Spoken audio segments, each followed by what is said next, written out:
I died at 32 in a house I hated, next to a man I'd stopped loving years ago. The last thing I remember from that life was staring at the water-stained ceiling of the master bedroom, the bedroom Derek had insisted we needed, in the house he'd insisted we buy, with the FHA loan I'd qualified for because he'd already blown through his own credit. The irony wasn't lost on me, even as my heart gave out. The medication I couldn't afford because we were house poor, his phrase, said with a casual shrug like it wasn't his fault we'd stretched ourselves so thin, sat unopened on the nightstand. Then I woke up, 24 years old again, my phone alarm screaming, the date glowing on the screen, April 15th, 8 years earlier. I knew the date instantly. How could I forget? This was the day Derek was going to propose. The day I'd say yes, starry-eyed and stupid, thinking his attention meant love, thinking his big dreams meant he'd take care of me. The day that would set everything in motion. My hands shook as I sat up in my old studio apartment, the one I'd given up 6 months after we got engaged because Derek said living separately was a waste of money when we were planning a future together. The apartment I'd loved, hardwood floors, original 1920s details, a window that caught the morning sun just right. I'd forgotten how good it felt to wake up in a space that was entirely mine. My phone buzzed. A text from Derek. Running late, but don't worry, tonight's still on. Wear that blue dress. The blue dress. The one he'd bought me, 2 sizes too small, then acted hurt when I couldn't zip it. I just thought you'd want to make an effort, he'd said. I'd starved myself for 2 weeks to fit into it for that proposal dinner. I deleted his text and got in the shower.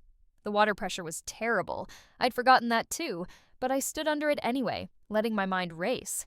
If this was real, if I'd really been given a second chance, I needed to think. I needed to plan. In my first life, Derek had proposed at Marcello's, that overpriced Italian place he loved. I'd cried happy tears, I'd thought, and said yes. 3 months later, we'd gotten married at City Hall because he said big weddings were just for show, and we should invest in our future instead. By future, he'd meant the house. The house had been his obsession from the start. He worked in tech sales, made decent money, but he'd hemorrhaged cash on stupid things. A motorcycle he rode twice, a boat he kept docked at the marina, racking up fees. Failed cryptocurrency investments. By the time we got married, his credit score was in the low 500s. Mine was 780. We should buy, he'd said about 6 months after the wedding, during one of his motivational speaker moods where he paced the apartment gesturing wildly. We're throwing money away on rent. We need to build equity. We need to think long-term. I'd been hesitant. I'd only just paid off my student loans. I'd been saving, slowly building up a nest egg. But Derek had found the house, a massive 4-bedroom in the suburbs, way beyond what we needed, and fallen in love. I can't qualify for the mortgage, he'd admitted finally. Not with my credit. But you can. You're a first-time homebuyer. You can use an FHA loan, only 3.5% down. We can do this, babe. This is our dream. It wasn't my dream. My dream was that little craftsman bungalow near downtown that I'd driven past 100 times, with the window boxes and the front porch and the garden. And it was only 2 bedrooms, and Derek said it was too small to raise a family in, even though we'd never discussed having kids. So I'd let him talk me into it. I'd used my FHA loan eligibility, the one chance you get at a low down payment mortgage as a first-time buyer, on his dream house, a house that was always his, even though both our names were on the deed. He chose the furniture. He chose the paint colors. He invited his friends over, without asking me. His mom had a key. And when the market crashed in 2020, when his sales job evaporated and the mortgage became crushing, he'd blamed me. You're the one who qualified for the loan, he'd said. You should have known we couldn't afford this. By the time I died, the house had been underwater for 2 years. We owed more than it was worth, and I'd been locked in, because in that first life, I'd never built anything for myself. I'd put everything into his dreams, and when they failed, I had nothing to fall back on. I stepped out of the shower and wiped the mirror. Not this time. I called Derek at noon. Hey, babe. His voice was over-eager, performative. I could picture him at his desk, probably showing off to coworkers that he was talking to his girlfriend. What's up? Getting excited for tonight? I need to cancel. Silence. Then, what? Something came up. I can't make it to dinner. Mira. His tone shifted instantly, from cheerful to irritated. I made Reservations 3 weeks ago. At Marcello's. I knew, in my first life, he'd held that over my head for months. How much effort he'd put into planning the proposal. How special he'd tried to make it. I'm sorry, I said, and meant neither word. We can reschedule. Reschedule? He laughed, sharp and humorless. Are you serious right now? I took off work early. He stopped himself. You know what? Fine. Whatever. I guess I'll just cancel everything. He hung up before I could respond. My hands weren't shaking anymore. He showed up at my apartment at 8 p.m. anyway. I'd expected this. Derek didn't handle rejection well. When things didn't go according to his plan, he'd show up to talk it out, which really meant talk at me until I apologized and gave him what he wanted. I answered the door in sweatpants and one of my old college t-shirts. We need to talk. He pushed past me without waiting for an invitation. His cologne, too strong, the same one he'd wear for the next 8 years, filled my small space. I'm tired, Derek. Yeah, well, I'm confused. He spun to face me. I planned this whole special evening and you just cancel? Via text? What the hell, Mira? I sat down on my couch, deliberately not offering him a seat. I told you something came up. What could possibly have come up that was more important than... He stopped himself again, and I knew why. He'd been about to say than me proposing, which would have ruined the surprise. In my first life, I'd felt guilty. I'd apologized. I'd let him sit next to me on this very couch and put his arm around me and tell me how worried he was, how I'd been distant lately, how he wanted to make sure we were okay. And I'd reassured him and promised to make dinner happen the next night instead, and that's when he'd proposed. Spontaneous, he'd called it. Romantic. I'd said yes. Derek. I looked at him straight on. I think we should take a break. His face went through several expressions at once. Shock, anger, calculation. A break? Where is this coming from? I've been thinking what? That you want to throw away 2 years together? 2 years where you borrowed money you never paid back, I thought. Where you forgot your wallet and I paid for dinners. Where you moved half your stuff into my place without asking and never contributed to rent. I think we want different things, I said instead. Different things. He laughed again, that mean edge sharper now. Let me guess. You've been listening to your friends again. Jenna's been in your ear, hasn't she? Telling you can do better? Jenna. I'd lost touch with her by year 2 of my marriage because Derek didn't like how much time I spent with her. She's jealous, he'd always said. She's single and miserable and wants you to be single too. Jenna, who'd tried to warn me, who'd pointed out every red flag I'd ignored. This isn't about Jenna. Then what is it about? He stepped closer. Because I thought we were good. I thought we were building something. You were building something? I thought. I was just the foundation you planned to stand on. I don't think this is working, I said simply. You don't think? He ran his hand through his hair, a gesture I'd once found endearing. Okay, you know what? If you need space, fine. Take a few days. But we're not done, Mira. We're not. He left without kissing me goodbye. I locked the door behind him and exhaled. The next morning, I called my real estate agent.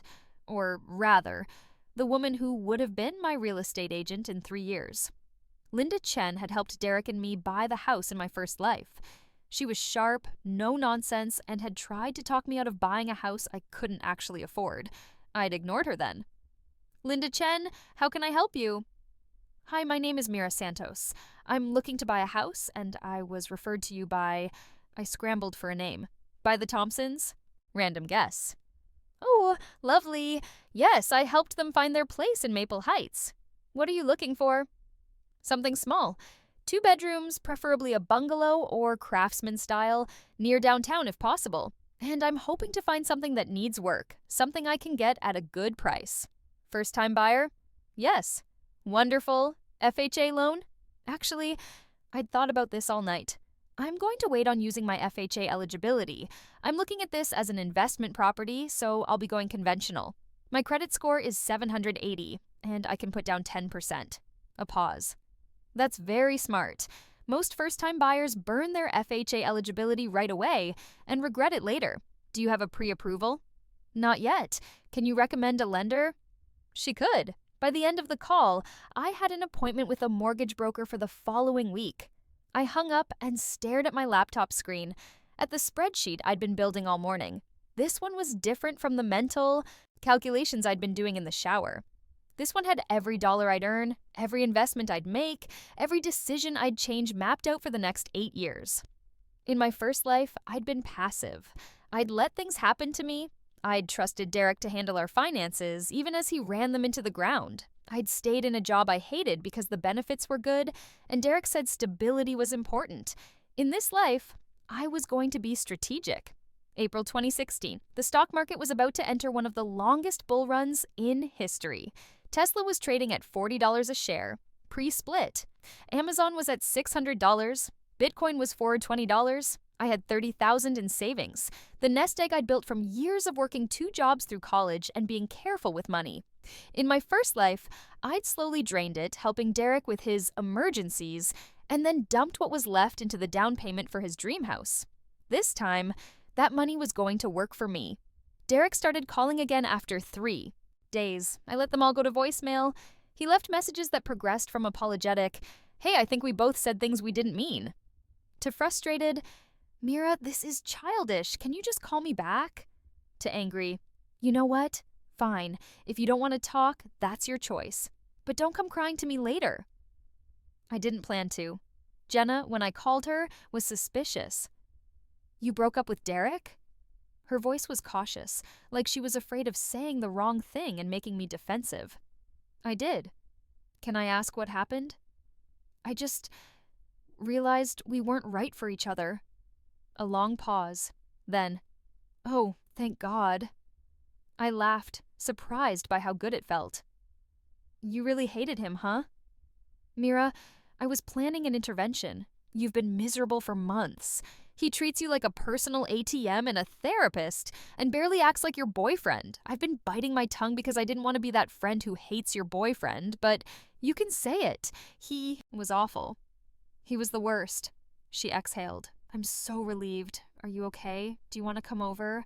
I have wine and that documentary about the fire festival you wanted to watch." I did. And for the first time in years, in 2 lifetimes, I spent an evening with my best friend without checking my phone every 5 minutes to see if Derek was annoyed I was gone too long. The house hunt took 2 months. Linda showed me everything in my price range, and I rejected it all.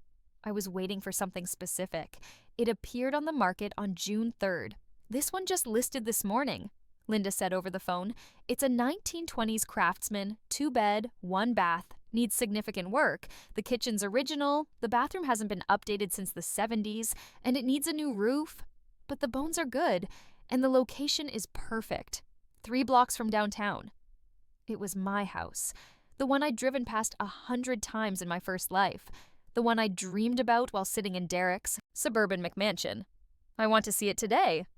The elderly owner, Miss Chen, no relation to Linda, was moving to a nursing home. Her children lived out of state and wanted a quick sale.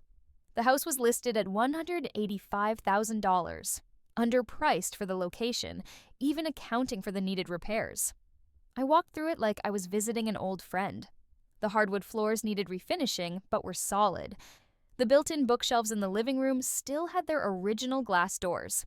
The kitchen was a time capsule, but the layout was good. The bathroom was pink-tiled and cramped, but functional. And the backyard. God, the backyard. 1/4 acre, fenced, with 2 apple trees and a garden shed. "I'll offer asking price," I told Linda. "Cash." She blinked. "Cash? Mira, you told me you were getting a mortgage." I changed my mind. I hadn't, actually. I'd gotten the pre-approval as planned, but I'd also opened a brokerage account, and over the past 6 weeks, invested my $30,000 in carefully chosen stocks. Not everything, that would have been reckless, but $20,000 had gone into positions I knew would surge. Amazon, Tesla, a few tech companies that would triple in 6 months. And I'd called my mom. That conversation had been harder than breaking up with Derek. In my first life, my relationship with my mother had been strained. She'd never liked Derek, and I'd resented her for it. We'd grown distant. By the time I died, we barely spoke. "Mom, I'd said. I need to tell you something. What's wrong? Nothing's wrong. I wanted to say I'm sorry for how I've been lately, for not listening to you about Derek. Silence. Then, you broke up with him? I did. Oh, honey. Her voice broke. I'm so glad. I've been so worried. I know. You were right. About everything. We'd talked for 2 hours. At the end, she'd mentioned that she and my father had been planning to help with a down payment on a house someday. We have about $50,000 set aside, she'd said, for when you're ready. In my first life, they'd offered that money. Derek had convinced me to take it for his dream house. We'd burned through it within a year on repairs and furniture. What if I told you I found a house I love? I'd asked. And I want to pay cash for it. Would you consider it a loan? I'll pay you back with interest. Mira, we don't want interest. Please, Mom, let me do this right. We'd structured it properly. A formal loan agreement, drafted by a lawyer, with a payment plan and a fair interest rate. They'd lent me $50,000, combined with my investments, which had already grown to $28,000, and my remaining savings, I had just enough. Mrs. Chen's children accepted my offer within 24 hours. I closed on July 15th, 2016. The day I got the keys, I sat on the front porch steps and cried. Derek found out through social media. I'd posted a photo, just the front door of my new house, with the caption, New Beginnings. He called 17 times in 1 hour. I answered on the 18th call. You bought a house? His voice was shrill. Without even telling me? We're not together, Derek. I don't owe you updates on my life. We were on a break. No, I broke up with you. You decided it was a break. Mira? He sounded like he was trying to calm down, using his reasonable voice. Okay, I get it. You wanted space, but this is insane. You bought a house by yourself. How are you even affording it? Did you use your FHA loan? There it was, the real question, the real concern. That's none of your business. It is my business. We've been together for 2 years. We've talked about buying a house together. You've talked about it. I never agreed. He sputtered. This is because of your mom, isn't it? She never liked me. She convinced you. Derek, I'm going to hang up now. Wait, can we at least talk? In person? I think there's been a huge misunderstanding. I hung up. He showed up at my new house the next day. I watched him from the window as he got out of his car, the financed BMW he couldn't really afford, and stared at my little bungalow with obvious disdain. I could read his mind from here. Too small, too old, not impressive enough. Perfect. I didn't answer the door. After 10 minutes of knocking and calling my phone, he gave up and left. The renovation took 6 months. I did most of the work myself, learning from YouTube videos and home improvement blogs. Refinished the floors, painted every room, stripped the wallpaper in the bedroom, and found beautiful, original plaster underneath. Slowly, carefully, brought the house back to life. I worked my day job, the accounting position I'd had in my first life, but this time I was paying attention, taking on extra projects, making myself indispensable. I got a raise in October, another in December, and I watched my investments grow.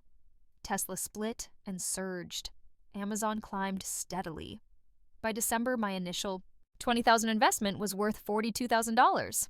I sold half and paid my parents back in full. The rest stayed invested. Jenna helped me paint the kitchen one weekend. We'd grown close again, the way we'd been in college before Derek had slowly isolated me from her. I'm proud of you, she said, rolling pale blue paint onto the cabinet doors we'd sanded down. Like, genuinely. This house is amazing, and you did it all yourself. Not all myself. You're here, aren't you? You know what I mean. You seem different lately. Happier. I am happier. I'm glad you got away from Derek. She glanced at me. Has he tried to contact you? Not in a few months. He'd finally stopped after I'd blocked his number in September. I think he's moved on. Good. You deserve someone who actually appreciates you. I smiled and didn't mention that dating was the last thing on my mind. I was too busy building my life. My real life. The one I should have been living all along. 2017 came in, cold and clear. I hosted New Year's at my house. A small party, just Jenna and a few other friends I'd reconnected with. We drank cheap champagne and played board games, and nobody mentioned Derek once. By February, the house was almost done. New bathroom, still small, but updated and functional. Kitchen with white cabinets and butcher block counters. Refinished floors throughout. I'd kept all the original details, the built-in shelves, the crown molding, the craftsman trim. My portfolio was worth $6,000, and then, in March, I saw the listing. The house Derek had wanted, the massive 4-bedroom in the suburbs, with the 3-car garage and the enormous kitchen and the master suite he'd obsessed over. It was in foreclosure. I pulled up the listing on my laptop, my coffee growing cold as I read the details. The owners had bought at the peak of the market in 2015, stretched themselves too thin, and defaulted when the husband lost his job. The bank wanted it gone. Listed at $380,000. Down from the $520,000 the previous owners had paid. In my first life, Derek and I had bought this house in 2018. We'd paid $425,000, with my FHA loan covering most of it.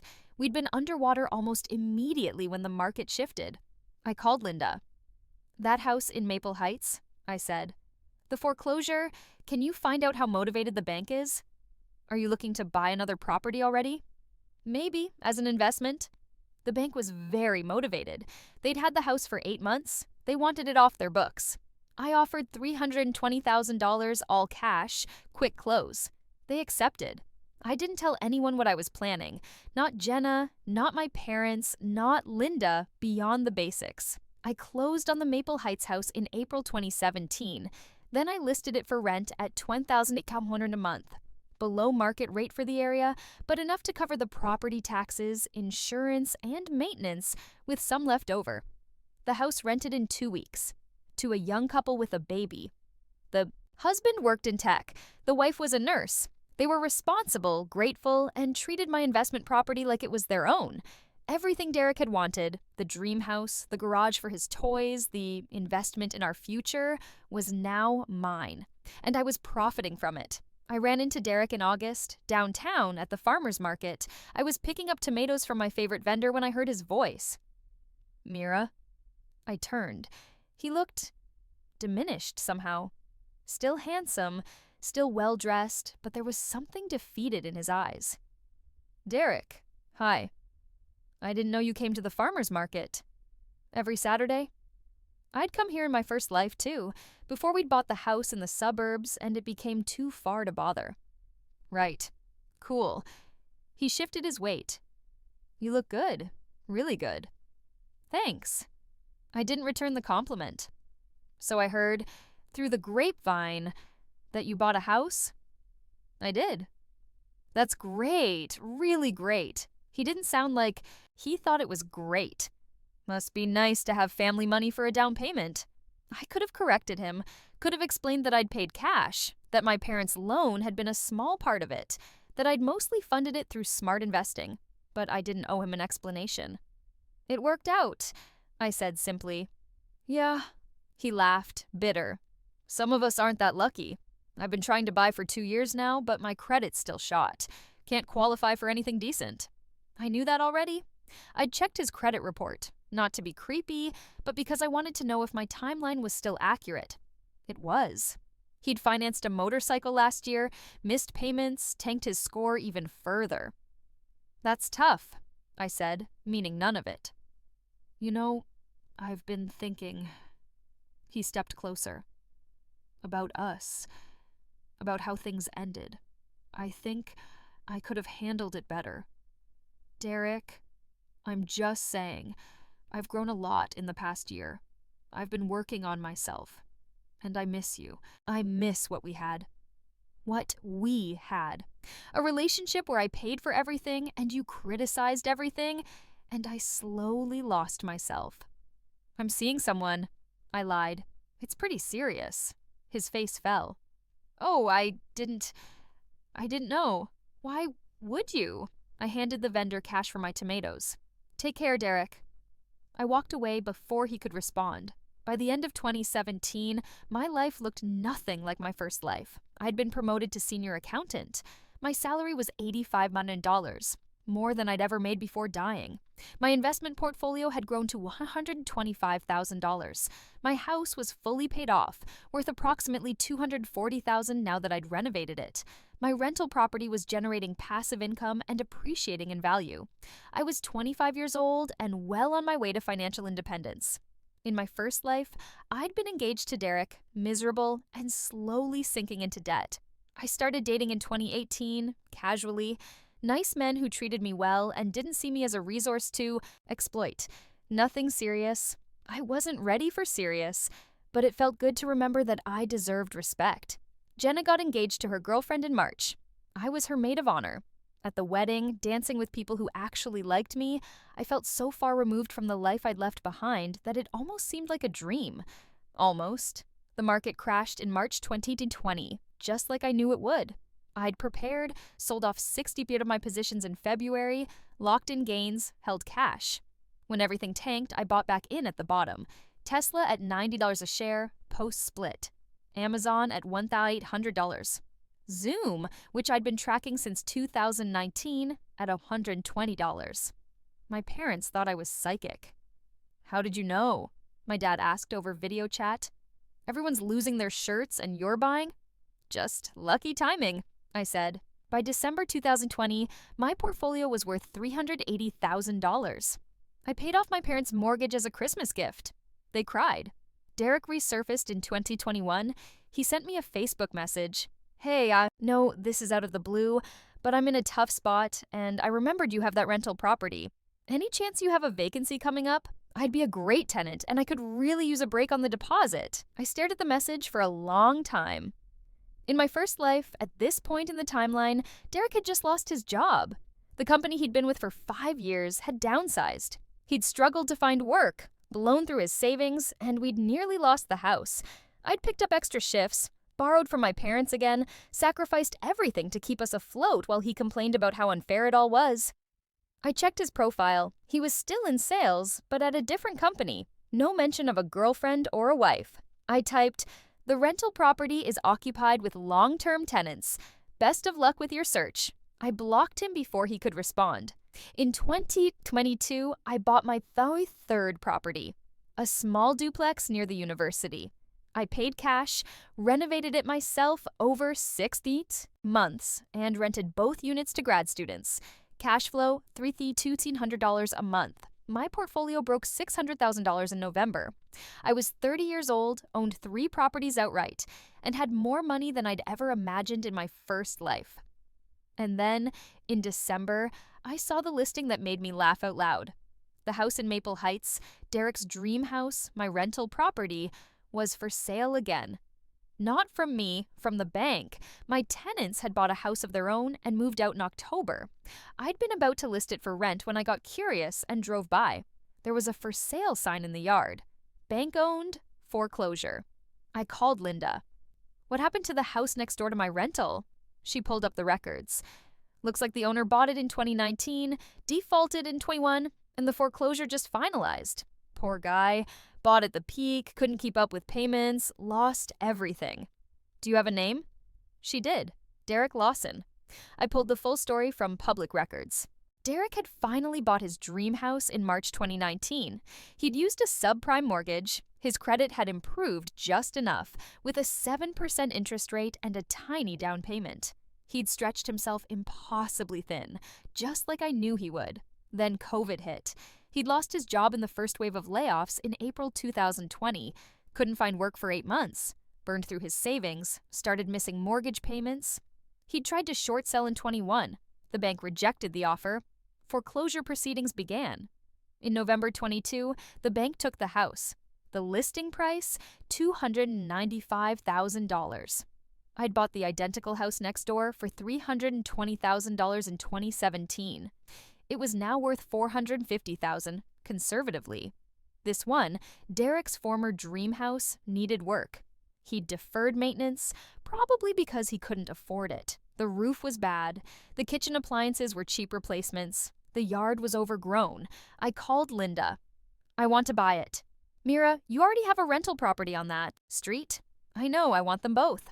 I offered $280,000. The bank countered at $290,000. We settled at $285,000. I closed in January 2023. Then I renovated it. Spent $40,000, bringing it up to the same standard as my other rental. New roof, updated kitchen, fresh paint, professional landscaping. Listed it for rent at $300 a month. It rented in a week. I now owned both houses on that cul-de-sac. The street Derek had dreamed of living on, the neighborhood he'd obsessed over, was mine. I found out later, through a mutual acquaintance, that Derek had moved back in with his parents after the foreclosure. He was 31, working a job he hated, rebuilding his credit from scratch. Again, I felt nothing. No satisfaction, no pity, nothing. He'd made his choices, just like I'd made mine. In March 2025, I bought my dream house. Not a rental property, not an investment. My actual dream house. It was a restored Victorian near the historic district, built in 1890.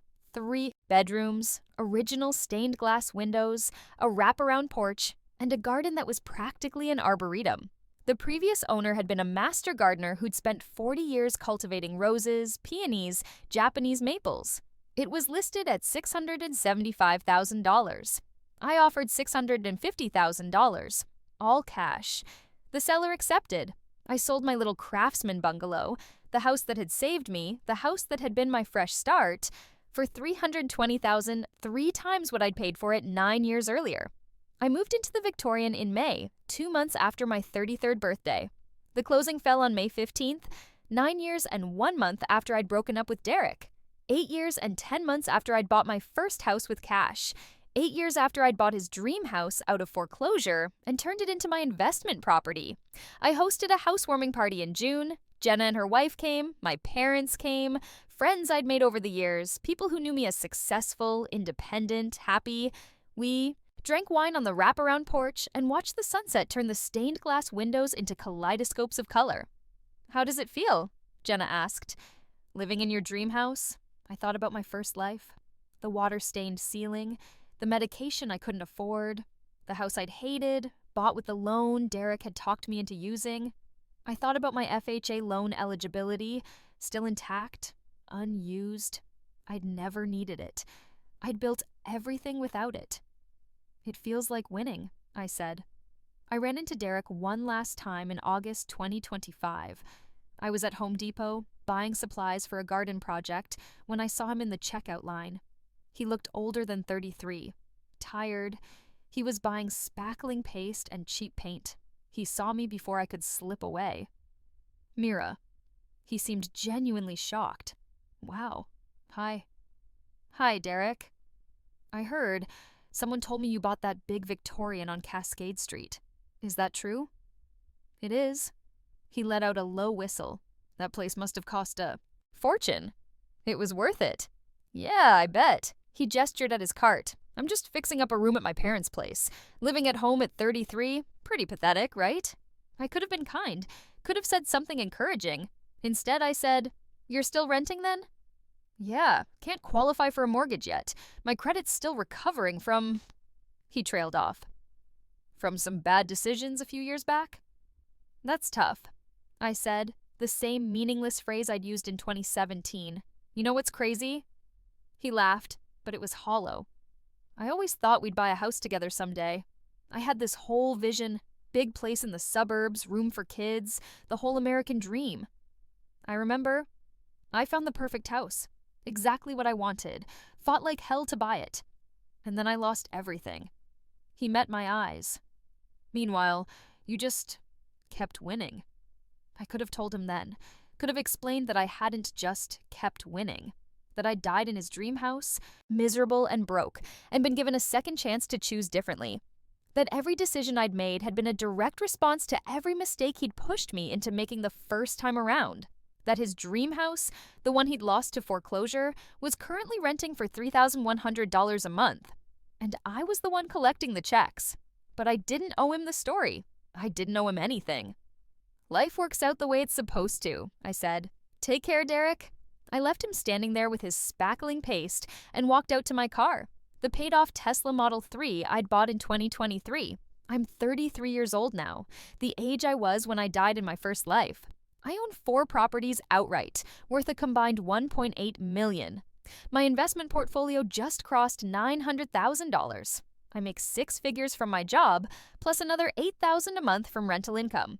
My FHA loan eligibility? Still there, still unused. I never needed the government's help to build my empire. Derek is 33 too, living with his parents, recovering from his second credit catastrophe, still dreaming of the house he lost, the house I now own and rent out at a profit. Sometimes I drive past the Maple Heights properties, my matching rentals side by side on that pristine cul-de-sac, and think about the parallel lives we lived. In one timeline, I let him use my FHA eligibility. I sacrificed my financial future for his dreams. I died young and poor in a house I hated. In this timeline, I said no. I built my own empire. I bought his dream house when he lost it. I bought my dream house with cash. The revenge wasn't loud or dramatic. I didn't confront him. I didn't gloat. I just won. And every month, when the rent checks clear, when my investment statements arrive, when I wake up in my Victorian dream house surrounded by stained glass and century-old roses, I remember the best revenge is living well, and I'm living extraordinarily well. Last week, I got a message from an unknown number. Mira, this is Derek. I know you blocked me everywhere, but I got a new phone. I heard you're doing really well, and I'm genuinely happy for you. I was an idiot back when we were together. I didn't appreciate you, and I took advantage. I've been in therapy, and I'm working on myself. I know I have no right to ask, but I'm trying to buy a house again, and I was wondering if you might be willing to co-sign a mortgage with me. I'd pay everything, obviously. I just need someone with good credit to help me qualify. We have history, and I thought maybe... The message went on for 3 more paragraphs, explaining his situation, promising he'd changed, asking for one more chance. I read it twice. Then I blocked the new number and deleted the message. Some people never learn, but I did. And I built a fortune from the lesson.